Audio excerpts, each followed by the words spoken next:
Des drones armés de missiles thermobariques ont frappé avec précision, marquant un tournant décisif dans les opérations militaires de ce 12e jour de février. Les forces russes, utilisant des équipements de pointe, ont réussi à détruire un véhicule Kazakh 2M1 des forces armées ukrainiennes, une action qui souligne la brutalité croissante du conflit.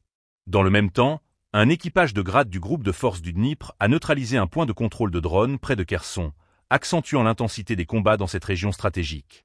Ces frappes ne sont pas des événements isolés. Elles s'inscrivent dans un cadre opérationnel plus large, où chaque mouvement militaire est calculé et peut avoir des répercussions significatives sur l'issue du conflit. En effet, la destruction de ce point de contrôle de drones pourrait entraver les capacités de surveillance et de réponse des forces ukrainiennes. Ici, l'importance de l'intelligence sur le terrain est cruciale, et chaque perte de matériel peut se traduire par un désavantage stratégique.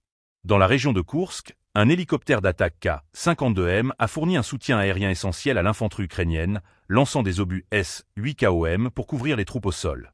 Cette coordination entre l'aviation et les forces terrestres est vitale dans un contexte où la domination aérienne peut déterminer le succès d'une opération. Les obus S-8KOM sont connus pour leur puissance, et leur utilisation dans ce cadre montre à quel point les forces armées ukrainiennes tentent de maintenir leur efficacité face à une pression militaire accrue. Ce jour a été marqué par des échanges de feu intenses, illustrant l'escalade continue du conflit.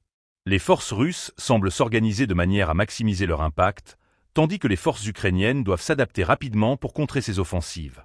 Chaque engagement militaire, qu'il soit réussi ou non, influence le moral des troupes et la perception du conflit à l'intérieur comme à l'extérieur des frontières des deux pays. Les événements du 12e février sont révélateurs d'une dynamique de guerre en constante évolution. Les technologies modernes de combat, notamment l'utilisation de drones et d'armements sophistiqués, prennent une place prépondérante sur le champ de bataille. Les deux camps continuent d'affiner leur stratégie, cherchant à exploiter les failles de l'adversaire tout en protégeant leurs propres forces. La communauté internationale suit avec attention ces développements,